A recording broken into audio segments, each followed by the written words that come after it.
aplauda o Senhor Jesus, que Ele está presente. Ele é merecedor de toda a honra, de toda a glória, de toda a exaltação. Bendito seja o Senhor, que nos dá mais uma noite para aprendermos a presença dEle e adorar o seu nome. Mateus, no capítulo 5. Apenas o versículo 2, a gente está nesse contexto do Papo no Monte, que a gente está trocando ideia sobre isso, que eu serei breve, espero. Começamos um pouquinho mais tarde, mas eu pretendo não me deter muito. Ok? Mateus capítulo 5, versículos 1 e 2.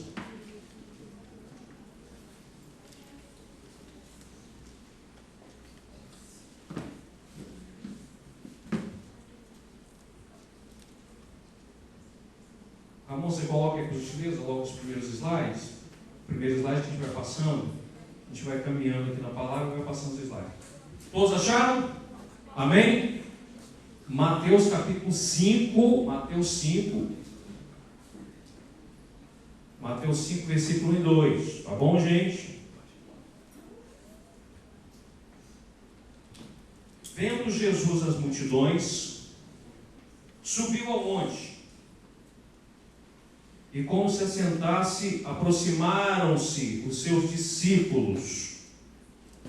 E ele passou a ensiná-los, dizendo...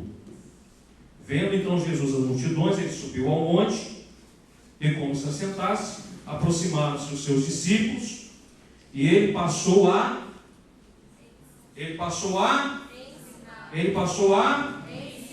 Ensina tudo na vida, mano. É sobre isso que a gente vai falar hoje. Tá bom? Muito bem.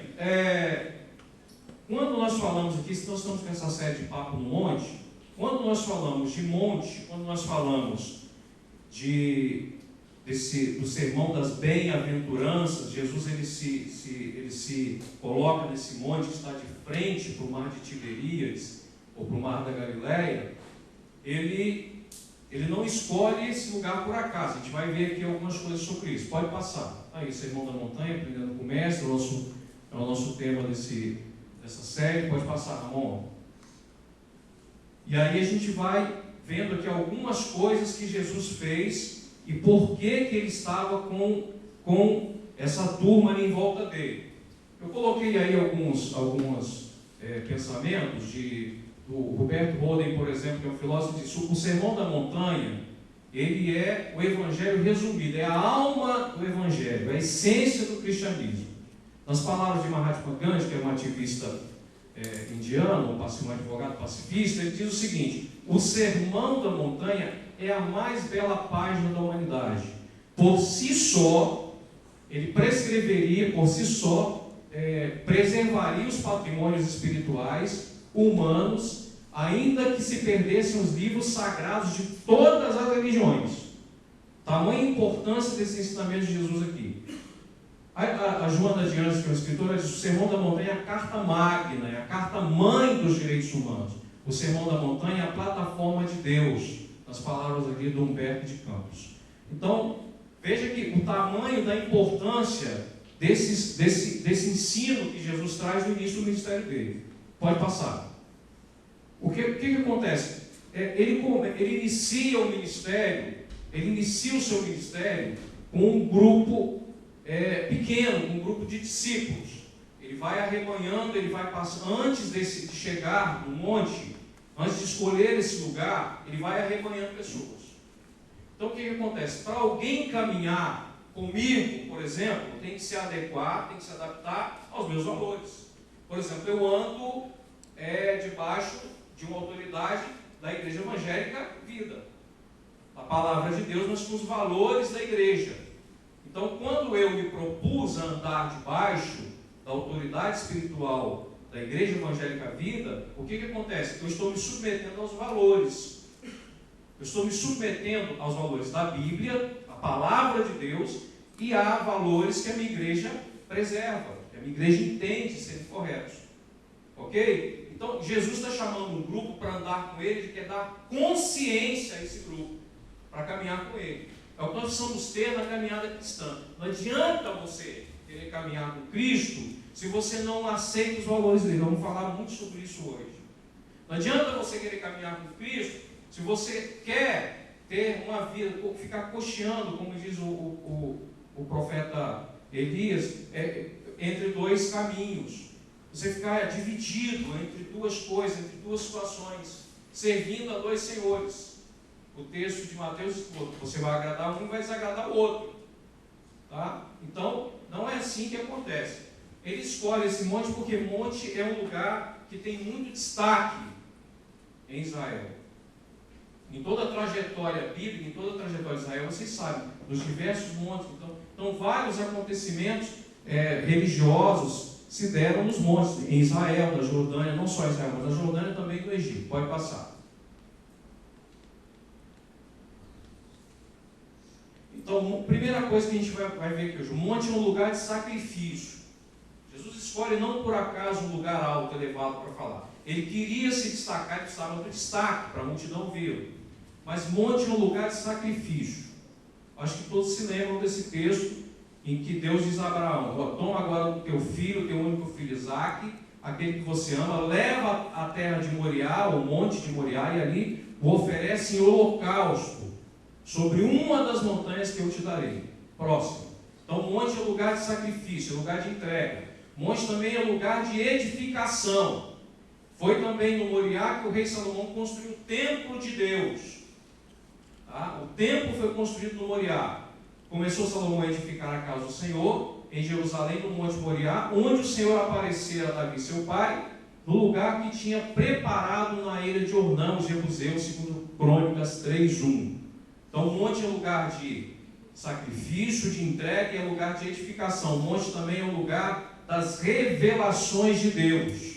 Por exemplo, foi onde Moisés recebeu os ensinamentos de Deus, a palavra de Deus. Levítico 27:34, Deus fala com Moisés e ele diz: estes são os mandamentos que o Senhor ordenou a Moisés para os filhos de Israel no Monte Sinai. Moisés fica lá 40 dias e 40 noites recebendo as revelações de Deus. Então, o monte é um lugar de você receber a palavra, de você receber as revelações, de você receber as orientações. Monte também é um lugar de santidade. Quando Moisés chega, Moisés vai entrando, aí o texto está ali: apareceu o anjo do Senhor no meio do fogo de uma sarça, e olhou, e eis que a sarça do fogo, eis que a sarça ardia no fogo, e a sarça não se consumia. E Moisés disse: agora me virarei para lá, e verei esta grande visão, porque a sarça não se queima.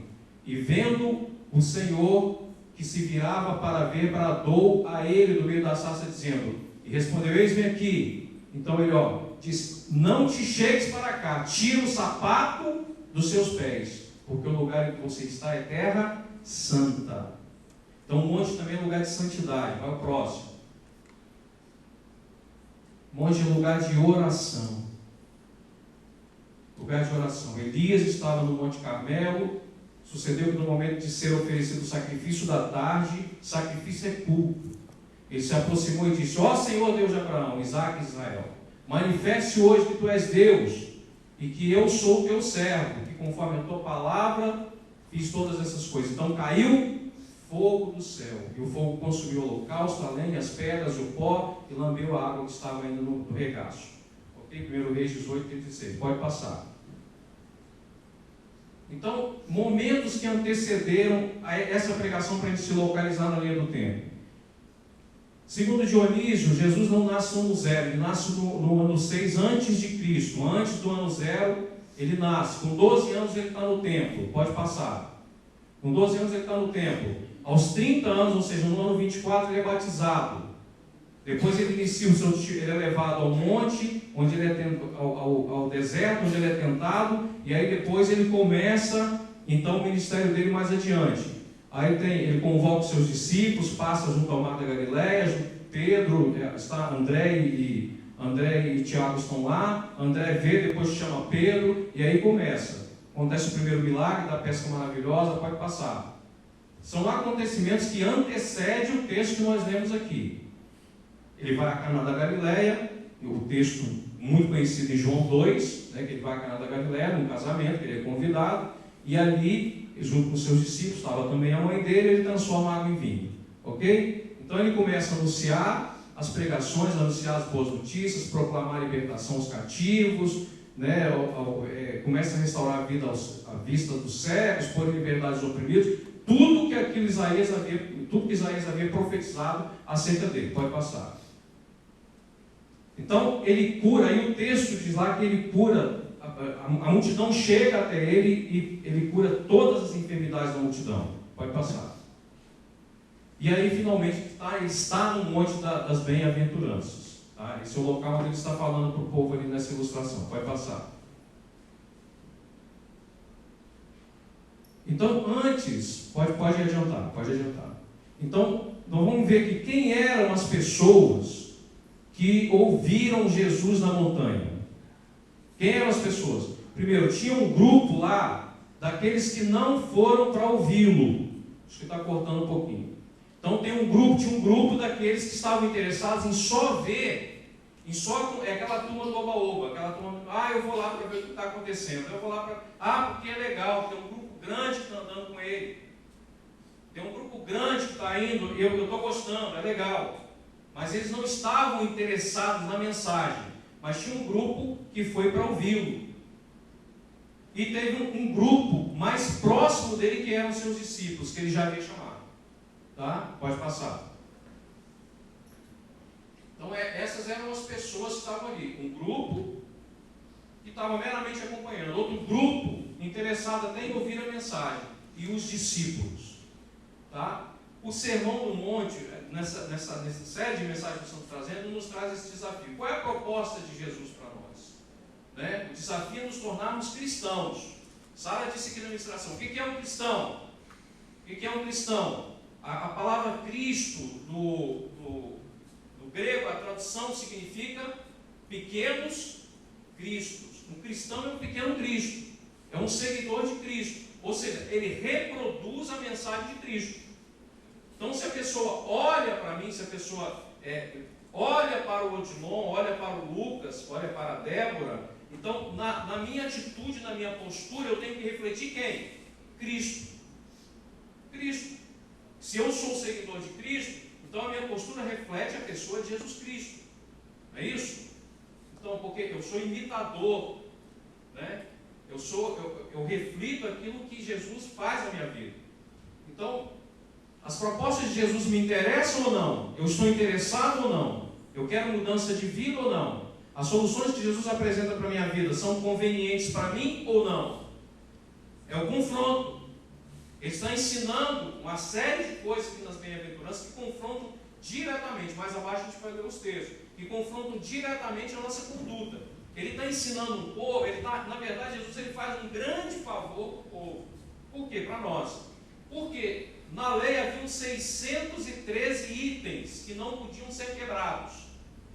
No Levítico, no Levirato, e se você quebrasse um item da lei, você seria condenado como se tivesse quebrado todos os 613. Então, pela lei, eram 613 leis. Eram 613 leis. Jesus, ele reduz isso, ele resume isso em 2 mandamentos só. Em 2 leis. Só 2 leis. Quem sabe? Fala, Sardinha. Fala aqui no microfone. Ele resume em 2 leis. Fala aí. Ame a Deus. Fala para fora. Ame a Deus sobre todas as coisas e ame o seu próximo como a ti mesmo. Então ele resume as 613 ordenanças em 2 leis. Ame a Deus sobre todas as coisas e a teu próximo como a ti mesmo. Pode passar o próximo slide aí. Então ele está reunindo o povo aqui para dar, o desafio é esse, você semear. É isso?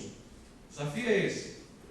Então, ele transforma nessas 2 leis só, e ele vai ensinando o povo como é que eles deveriam caminhar a partir dali. Por quê? Porque ele está formando o quê? Uma nova comunidade. Presta atenção, ele está formando um novo grupo, ele está formando um grupo de crentes. Então, A regra para o mundo, ele está dizendo o seguinte, olha, a regra para quem não conhece a palavra é uma. Tá? As pessoas no tempo da ignorância, diz a Bíblia, que elas fazem todas as coisas em Jesus, e Deus ele não leva em consideração. Agora, a partir do momento que você conhece a verdade e não pratica, o que a Bíblia diz? Que você é semelhante a um homem que constrói uma casa em cima de um monte de areia. Não é isso?